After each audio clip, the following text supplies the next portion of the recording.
Thank you for joining For Our Special Kids, where we openly and honestly discuss the magic and the mess of raising a child with special needs. We are thrilled to have you here and hope this time provides you with some wonder and wisdom. I'm your host, Jennifer Lansing. Let's get started.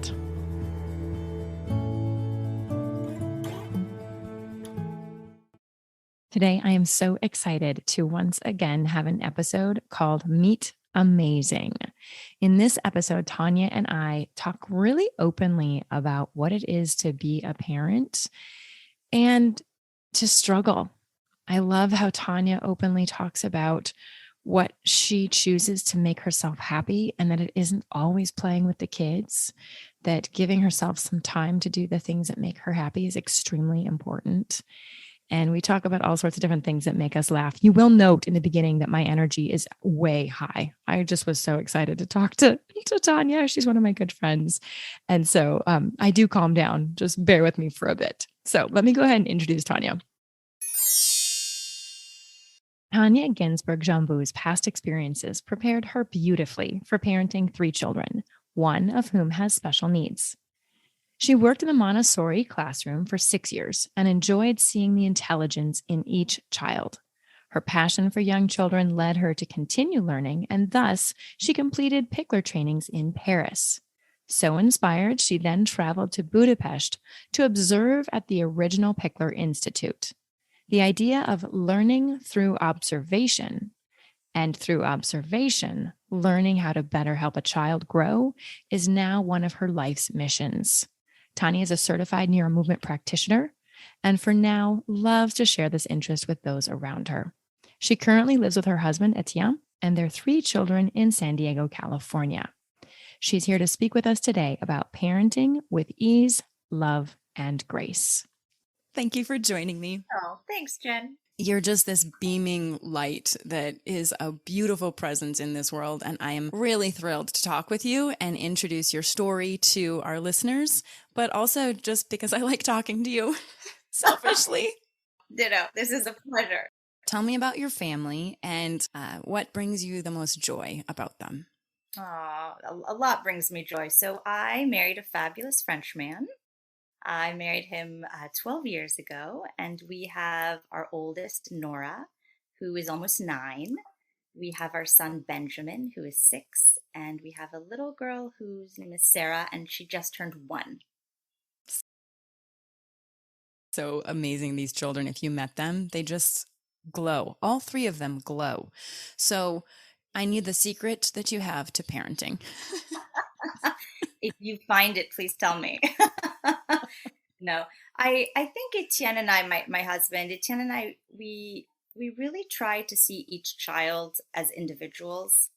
And with Benjamin, who has special needs, he has cerebral palsy. That's his diagnosis.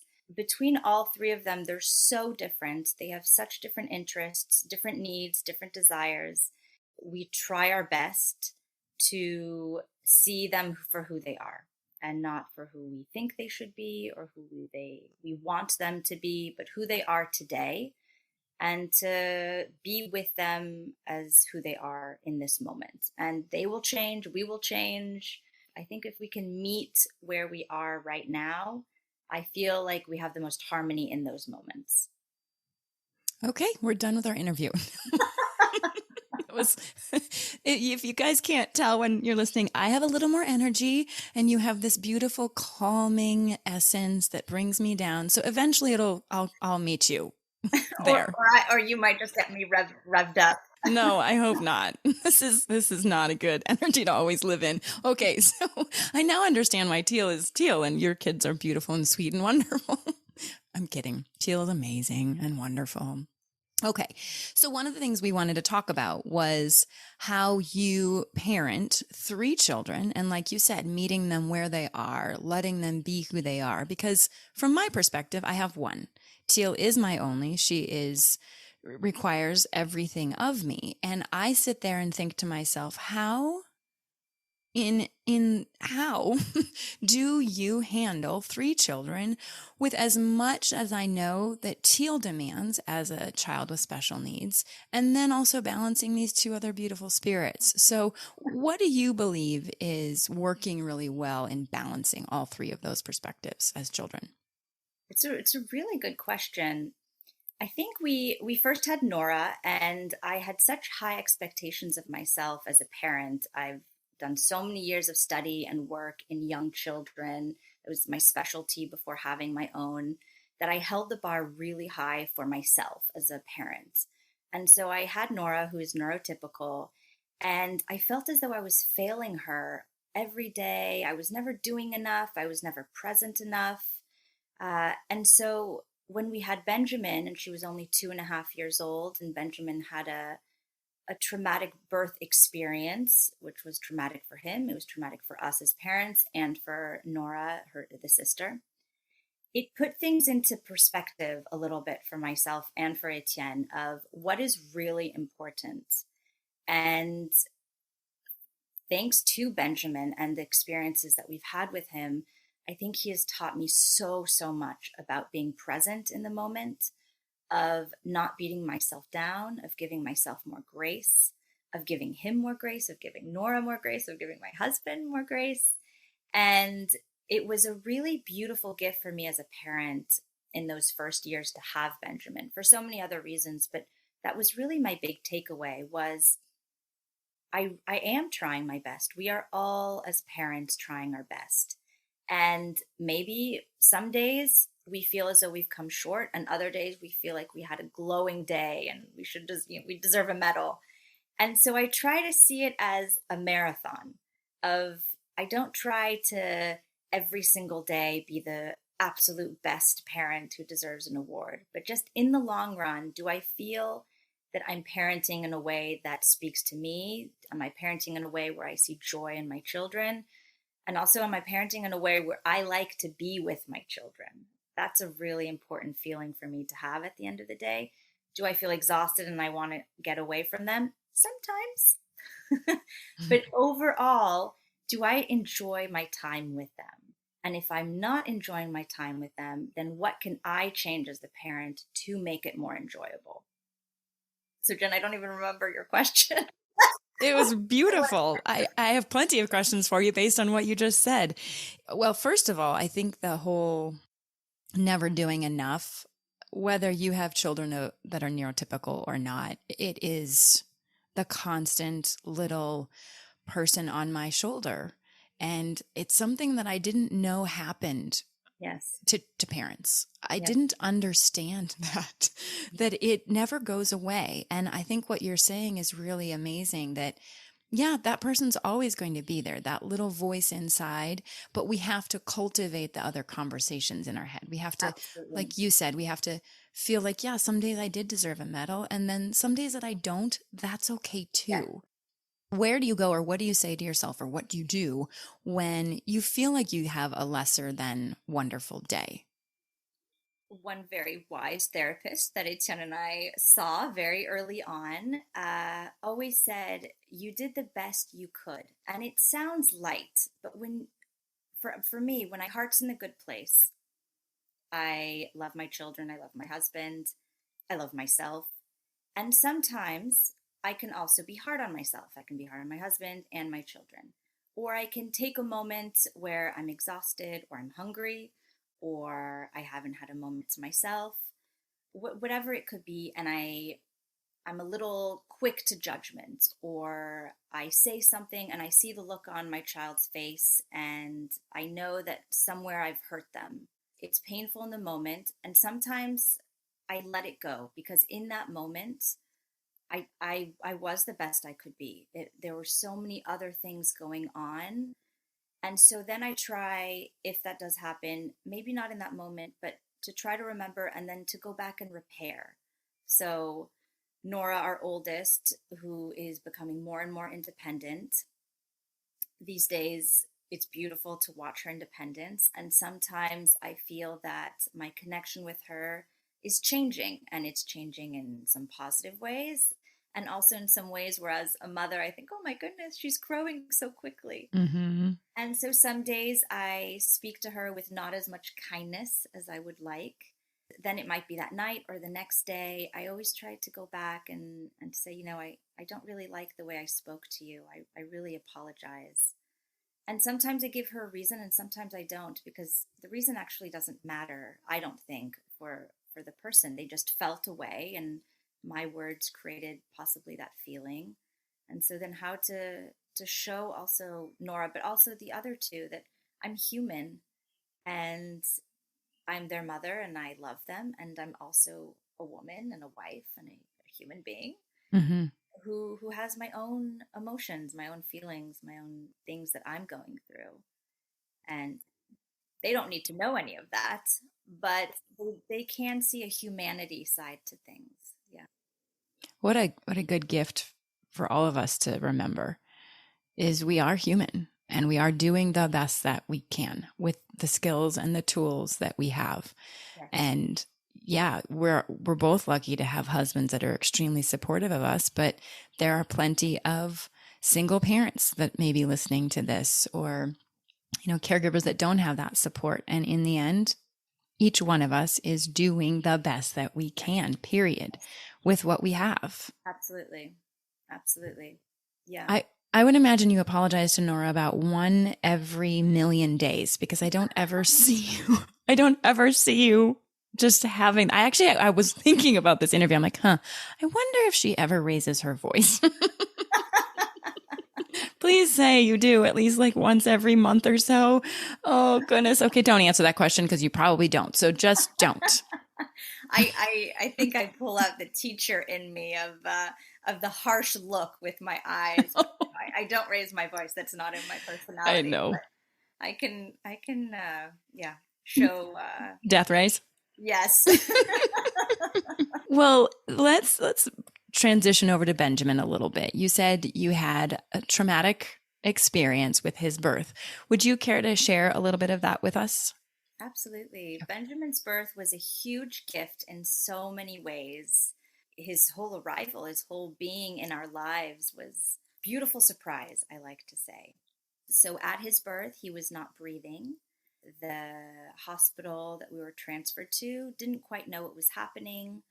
And about 12 hours after his birth, he started to have seizures. And then they noticed that he was having a brain hemorrhage. So after 3 weeks in the NICU, they did an MRI, they did a lot of scans. The seizures were able to be controlled with medicine. And that's when they realized that he had what they considered severe brain injury. It's where an important parts of your brain did not get oxygen for a certain amount of time, and therefore the neurons are no longer alive or functioning. The parts of his brain that were the most affected were speech and movement, so coordination. And so when he was around 2, he received the diagnosis of cerebral palsy. It's a word that we use from time to time. I think it helps people to quickly understand where he is, even though cerebral palsy as a term is so widely used and the range of abilities within that are huge. Yes. So it's always a little difficult to describe where on this huge scale he falls. He's a very present little boy. He loves people. He loves laughing. He's crawling. He's able to pull up to stand. He is going to kindergarten right now, and he loves using his wheelchair while at school. And he's learning to say a few words. We are a fully French-speaking household, so he has about 20 words in French and probably about 10 in English. It's beautiful to hear his little voice. He didn't speak for the first 3.5, 4 years of his life, and then the words are slowly coming, and the formation of words, it's a lot to learn. It's a lot. Yeah, he's a beautiful little boy. He is a beautiful little boy, both on the outside and on the inside. Your whole family is gorgeous. All 3 of your children are just extremely present. And I do credit that a lot to you and Etienne. You both are very present individuals and very purposeful with your thoughts and your energy. And that's very admirable. Oh, thank you, Jen. I like how you mentioned the diagnosis, because people do need to, well, especially schools and doctors and therapists and all of those individuals, they do need to hear the diagnosis. And yet it can be tricky, because I believe it puts children into, and even families, into a box. Absolutely. They tend to look at what can't a child do instead of what can a child do. So I'm so excited that you mentioned, oh yeah, he's bilingual. He absolutely understands everything in French, everything in English. He just seems to talk and communicate wonderfully in my interactions with him. So it's all in perspective, right? It is. Absolutely. It is. And it's true. I think it's easy to go into the disability aspect, and I'm not belittling that or saying that it's not important. I think in some respects, in some moments it is. Like you said, with schools, they tend, at least in my experience, it's important for them to know what he cannot do and the diagnosis, and that's their starting point. And I can meet them there and then also show them everything he can do. And they also see it after a certain amount of time. But somehow it does get your foot in the door by having this quick title or whatever you want to put on the child. Oh, I like that. Let's talk about it as a title. It's your title. That feels better. Yes. It's his title for now. It's one of many titles, I would like to say.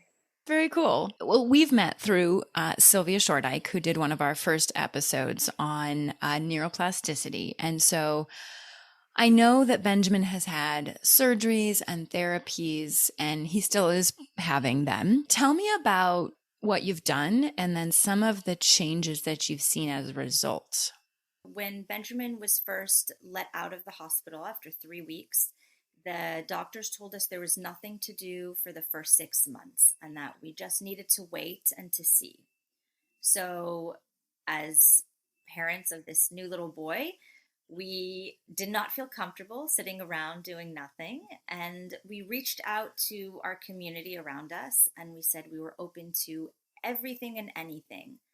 And so for the first 2 to 3 months of his life, we were in Southern California at the time, and we tried baby acupuncture, cranial sacral work, osteopath. He worked with the Feldenkrais practitioner. We tried lots of different things. And in the end, whether we meant to or not, we followed his lead. After everything we had just been through, it was too hard to watch him work with someone and scream and to cry. And so we ended up not going back to those practitioners, even though what they were offering was probably wonderful. At that moment, it did not speak to him. When we found a neuro movement practitioner in Southern California, and it was the first time he was put on a table and he looked so peaceful while she was working with him. She was so incredibly respectful of this little human being. We were sold, almost not simply because it's not simple, but because of that, we saw him at peace and we decided to continue. So we did a few sessions and then we started to see his hands open. He had been clenching his fists since his birth, since the hospital. And we slowly started to see him open his hands and then his arms started to move. And we were sold. Mm-hmm. Mm-hmm. We don't know what this person is doing. Yeah. But what they're doing is with respect. It's gentle. It's not painful. And we're seeing changes. Ever since he was 3 months old, we've continued with many different practitioners throughout the United States, mostly in this modality of movement. It's been beautiful. Well, and I really enjoy the fact that you followed your intuition. You followed his communication with you, his energy with you. You followed that. And that is one thing that if you're going to honor the magic of your child and the individual of your child, that individuality, then we have to listen to them. Absolutely. Right. I mean, I think I love how you just said, I followed his lead. People ask me, how did you know what to do? And it is, you're like throwing spaghetti against a wall for a while. You're like, well, let's see if this sticks, and let's see if that sticks, and let's see if this works. Right. And that's normal. Yes. And I do actually still every now and then like to go back to some of those spaghetti strands and throw it back up on the wall and see if it's changed, or if something has shifted within her so that she sees something differently or acts differently. But it is about following that little human being and listening and watching. Like you said, you were present enough to see his little hand start moving. That was probably miraculous for you. I remember the first time Teal, I just started crying. I was like, she's never done that before. It's amazing to see those things. I think it's important to talk about how a marriage is impacted as well when it comes to having children with special needs. And it's something that we haven't talked about yet on any of the episodes. So what do you think what was the effect of it on you two as a partnership? It's a phenomenal question.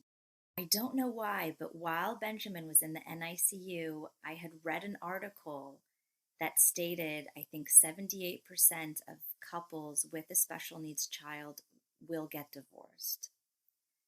And during one of our afternoons in the NICU next to Benjamin's bed, I mentioned this to Etienne, and I looked at him and I pointed my finger. I said, that will not be us. I can see you in your teacher voice. Not that anyone wants to get divorced, of course. No. But it's true. Now that Benjamin's 6, it is very demanding. There's a lot of, I believe, personal work that should be done individually, as a couple, as a family, and whether that looks like therapy, whether that looks like going out on family walks, whatever it is, the idea that the realization that there are more demands on the parents and on the siblings, for that matter, than in a neurotypical household where everyone's neurotypical. Benjamin, when he gets sick, he gets really sick. For now, knock on wood, he hasn't had to go back to the hospital, but there are many children who, when they get sick, they do end up in the hospital. And not just for a day, but sometimes for weeks. And that can take a toll on the child, on the parent, on the couple, on the other siblings. So there are a lot more demands when there is a special needs child. And there's the history of it. It's not to totally diverge, but it's been very interesting to have our third come 5 years after Benjamin. We had been this little family of 4. We had gone through so much as a family of 4.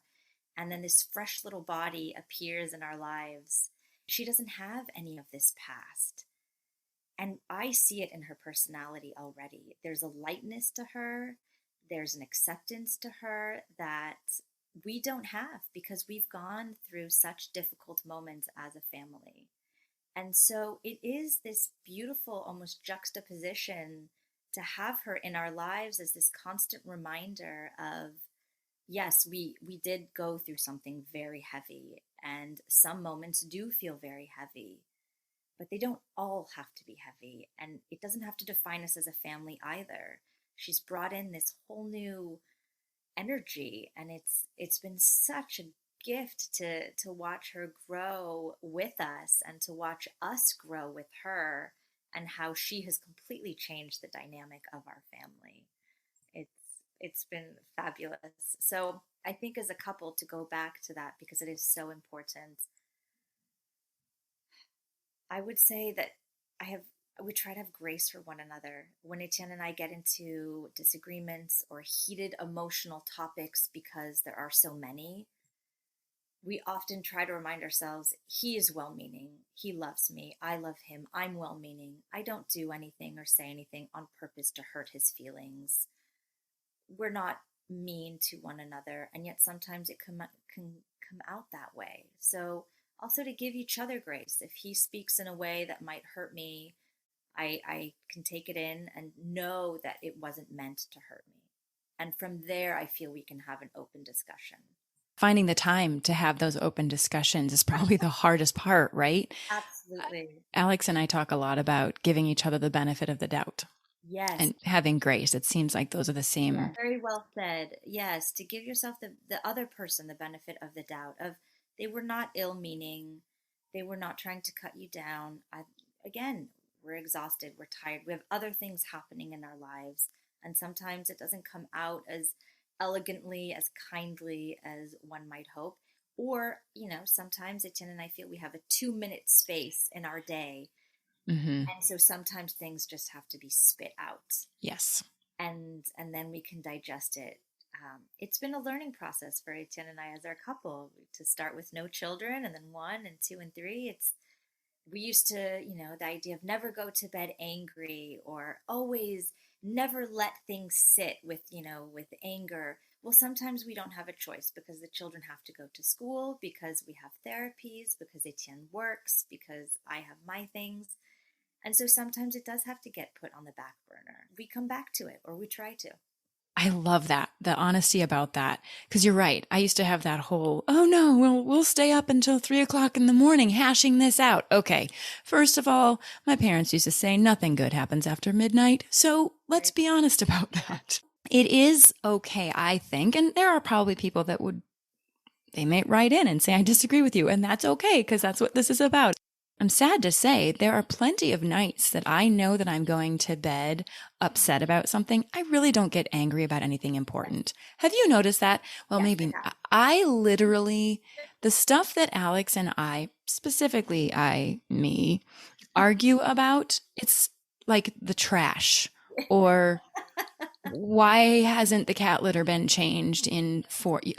It is not relevant to happiness. These little things, the laundry, why is all that stuff? We argue about stuff that isn't important. Yes. If we actually have a disagreement, it's about something important and neither of us yell or raise our voices or say anything hurtful or quick, right? I have a very quick tongue. And so I can slice anybody with my tongue. It's not a good trait. I don't recommend it. But there are many nights that I will go to sleep knowing that I'm angry about something, and I wake up in the morning and I can't remember what it was. Absolutely. So I know that I was upset, but I can't remember what it was. Okay, not important. Yes. Good for your brain. I feel like that's also been a huge gift with having Benjamin, but also having 3. My brain only has a certain capacity of holding things. And where maybe 15, 20 years ago, I could hold on to things for weeks. I don't have that brain span anymore. And so just like you said, you wake up, oh, don't remember. So it really wasn't important. And let's move on with our day. Yeah, and I might say that to him. Yes. I know I was angry with you last night. Obviously, it wasn't important because I can't remember. And he's like, yeah. Will he remind you or will he also let it go? Heck no, he lets it go. Are you crazy? I'm always the one who's yelling. Good for him. Good for him. On this intuitive path, I have tried to be kinder, try to be more receptive to any emotions that are coming into the house. It's not just you and your husband, and especially for you two. I mean, you have 3 energetic individuals plus your husband and your own intermingling and trying to find peace. And so are there things that you guys do as a family that help with that, whether it's finding time to articulate when we're unhappy, or do you have family meetings or anything like that? I wish. Me too. Family meeting sounds wonderful. Etienne and I have always really been good at spotting special moments. And even if it's 10 seconds, for example, watching our children laugh together, I think is right now in my life, it brings me the absolute most joy. It makes me cry. It's just so beautiful to watch them giggle about whatever they've chosen to giggle about in that moment. And Sarah, our youngest, will just laugh along with whatever the older 2 are laughing with, just to be part of their dynamic. And so for us to just take a pause, and Etienne and I don't need to speak, we just look at each other, and there's this acknowledgement of this is a special moment. This is a beautiful moment. They're not all the time, they're not every day, but when they happen, we really try to be present and to fully take it in, because 10 seconds later, there may be food spilled all over the floor. Right. We have to vacuum and mop and clean, and Right. life kind of hits us, back. But those really small, special moments are to be, for us to be treasured, because that's what makes me happy at the end of the day. Thinking of all of those small moments, and they add up. They do. They do. I try to, as often as possible, write in a gratitude journal, and literally 5 little things a day. It might be the taste of the warm coffee or the smell of the air. Like this morning I walked outside and I took a breath and I was like, oh, that's spring smell. So it's finding those little moments with your family, and then also making sure that we find those little moments within ourselves as well. Yes. Do you spend time individually with each of them throughout the week? I try. Thank you for saying throughout the week. It is one thing I've come to realize is, if I were to take every day as a measurement, I would be coming up short every day. I do not give each child the same percentage of my attention or the same amount of time in a given day. I try to look at it as a week, as a month, as a year. Nora and I have, ever since she was very little, we go off on a mother-daughter trip. And it's just one night getaway, and we started when she was about 4. And it's so special to me. We look forward to it all year. For now, she still likes it to be a surprise, so she never knows where we're going. And it's somewhere always nearby. We take the car, so under 2-hour drive. Moments like that, and that's one time a year. But I do try to be aware of, after the end of the week, do I feel that I've had a purposeful, meaningful connection with each child? If I don't, well, then I find time in that day, or I try to find little moments throughout the day. For example, Benjamin is still in a diaper. And so when I change him, it's the perfect time to bond with him. It's the perfect time to be present. I might sound crazy, but I actually enjoy diaper changes, which works out great since I have 2. You could look at it as, oh my God, we've got to change this diaper again.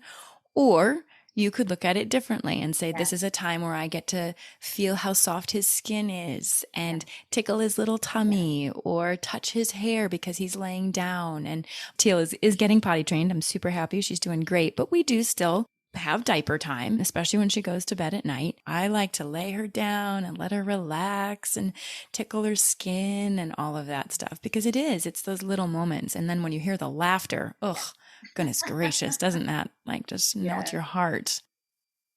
I know that some people need a little bit more structure. Like, I could imagine some people would have to say, okay, I need to put a reminder in my phone every Wednesday to find time in the next 3 days to spend time with Sarah or Benjamin, or I'm going to just take individual time. Do you ever take just Nora to the park or to the library? I know she loves books. Or just Benjamin to the park? Or do you do individual things like that? We do, yes. I'll start with Sarah, the youngest. Sarah is obviously still very little. She spends most of her time at home playing around here. So while the older 2 are at school, I am able to really be present with her. We also have lunch. Etienne works from home, so he's here. So the 3 of us with Sarah have lunch together, and we try to make that a really special, unique time just for her. I think because she's the youngest, she much prefers when the house is full. She much prefers spending time with her siblings, I think, than, at least for now, that's the case. So I feel like that's our daily moment with her, just the 3 of us. And then Etienne gives her the bath every night, and so that's their special time.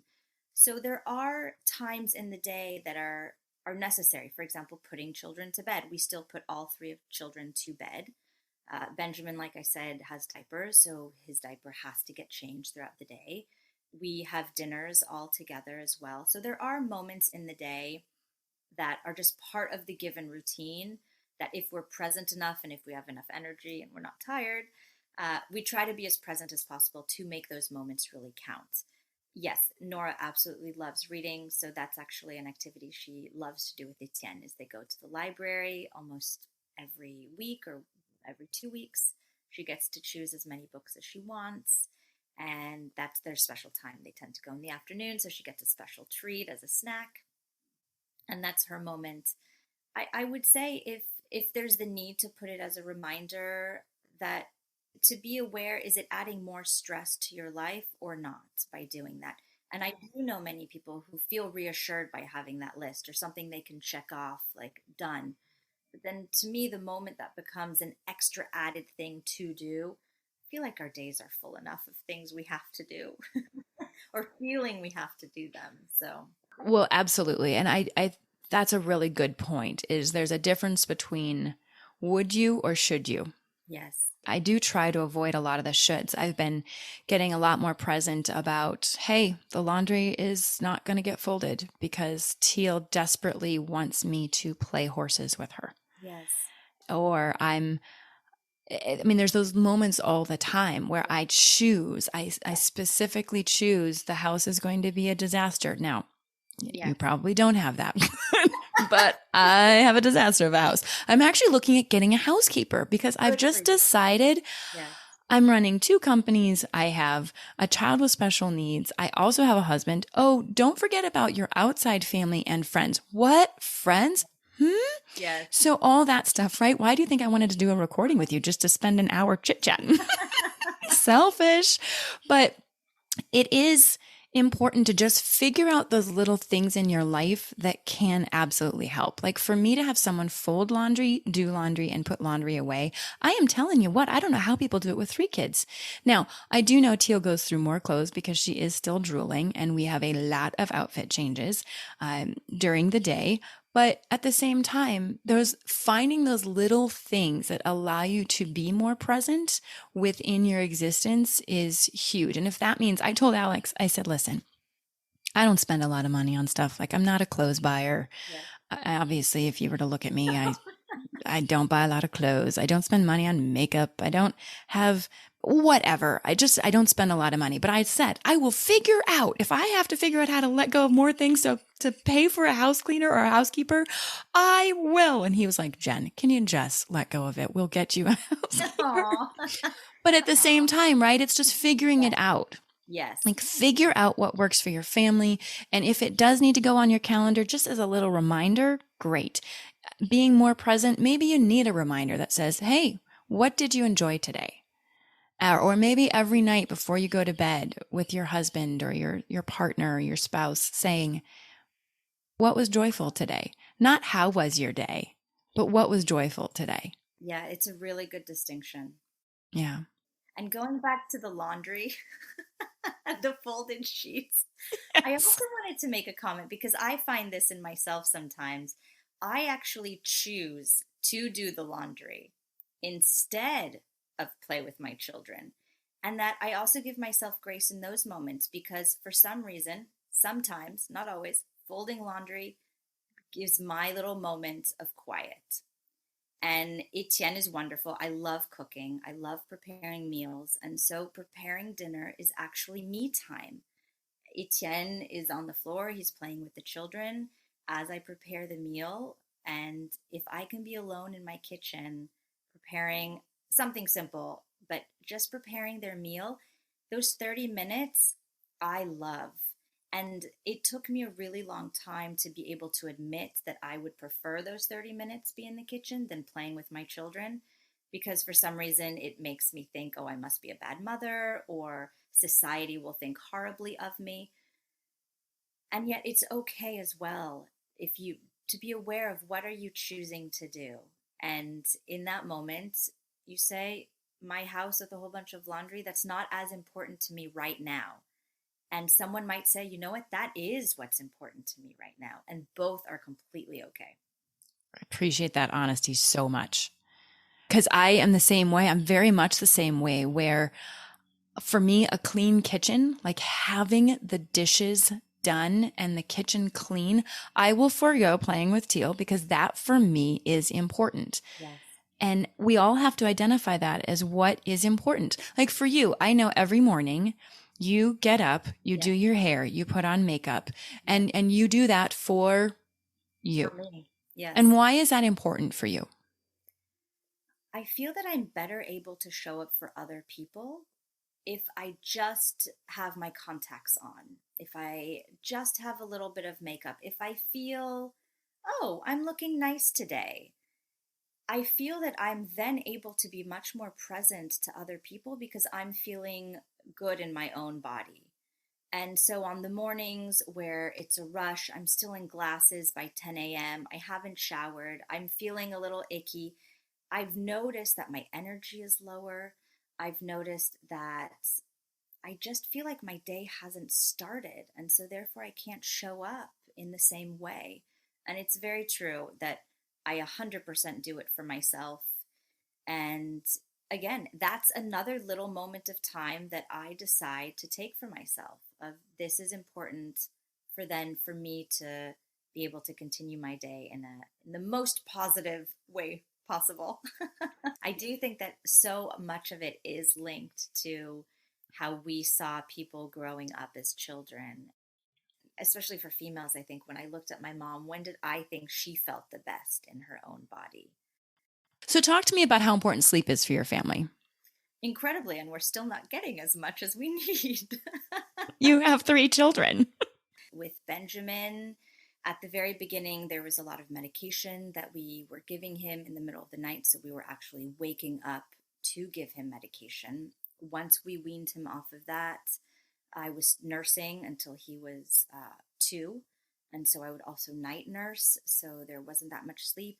He has a type of seizure. It's called myoclonic seizure. And it's like a little startle.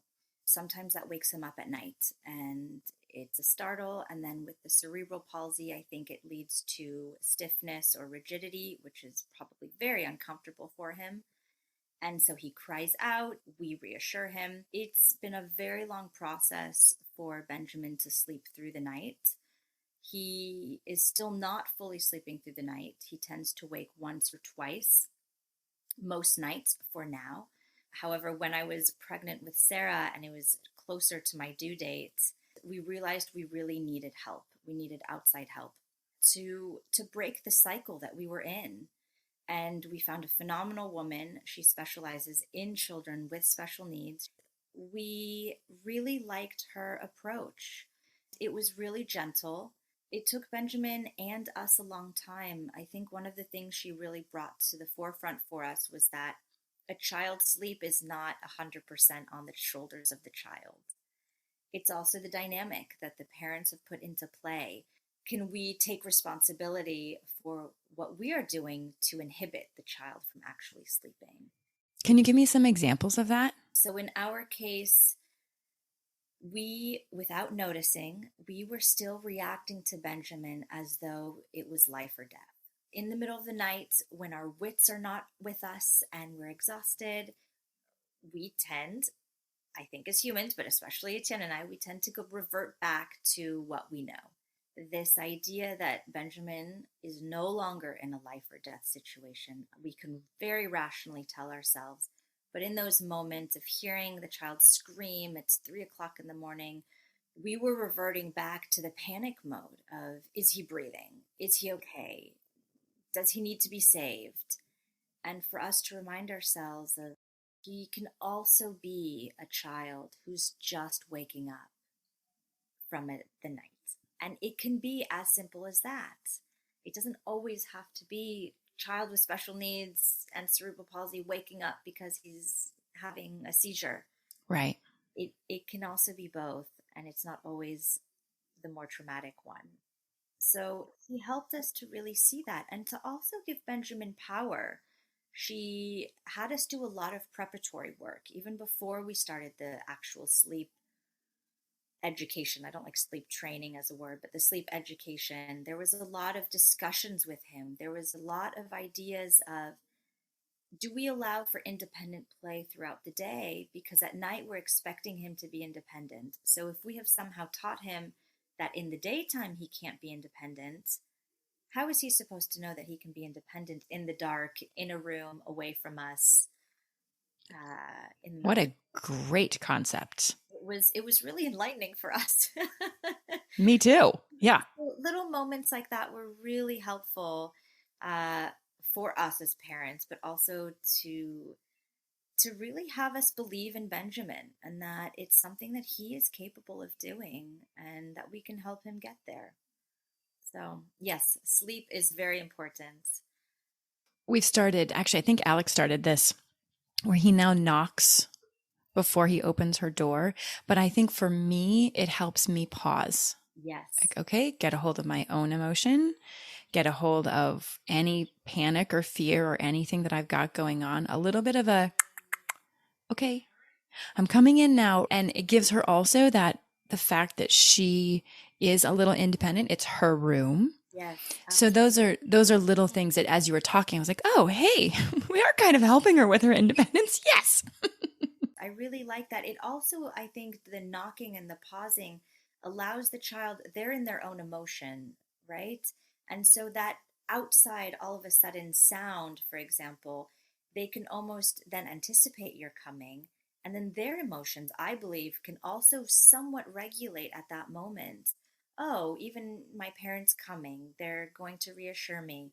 So then their energy or their anxiousness, if that's what they're feeling, whatever they're feeling, can also almost be switched to, oh, this is a new experience that's about to come in. I love that perspective. Of course, I hadn't thought about it like that, but yeah, she actually 9 times out of 10 will stop the crying.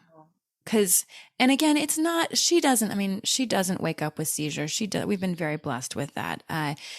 But recently, and I don't know if it's nightmares. I don't know if it's because I need to get her amethyst back in her room. Like the crystals, I had removed them and I need to get those cleared and put back in her room. I don't know if I need to call in the angels a little bit more to watch over her. I mean, all that stuff, right? But at the same time, she is, like you said, just a little kid. And I wake up with dreams. I wake up with all of that stuff going on sometimes. And so 9 times out of 10, just that little, and it's not a harsh rap. It's just a little tap, tap, tap. I'm coming in. And then I come in, she will often stop, like, boop, that's enough. Then I still pick her up because she just wants to have lovin'. I love the lovin'. And so, I mean, who doesn't love the lovin'? Which I'm sure the sleep consultant would say, no, just soothe, don't pick up. And I'm sure that's what I'm going to learn when I bring her in to talk to us. There was a lot of connection with what she was telling us to do. And it was so gradual. And there really was, where are you starting from? And we were starting from, we hold his hand until he's fully asleep. We stay there. We're sometimes even embracing him because he needs all of that physical contact, to very slowly still being very present and mindful and very slowly removing night after night the distance between the two of us. So there's still the idea of you can love your child and you can send them so much love, but sometimes it doesn't need to be as physical or as almost intrusive to their space as maybe we adults are doing. So it was a really nice way of seeing how we could help him sleep better. So I hear you saying how important it is that you followed your intuition and you also are really listening to Benjamin. Are there any other influencers in why you choose certain therapists or therapies? Yeah, it's excellent. So one thing that was always very important to us, and Benjamin was the one who highlighted it in the first place, was the idea of finding therapies that never objectified or created him as an object to what that person was doing in therapy. So we've always been very drawn to different modality types where he's a participant in his learning. We feel that we've seen the most growth when he is in participation with the therapist, when he's not the object of the movements, but when he's really participating, we feel like that's when his learning really explodes.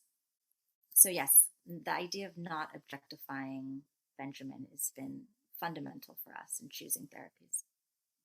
I completely can appreciate that.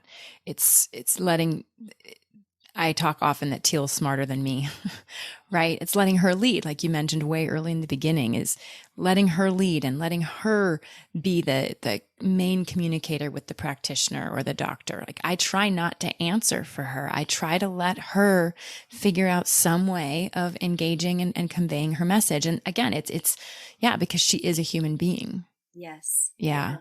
And to also have the other adults try to go to the level where she's at. It's true, especially with doctors. That's a whole other topic.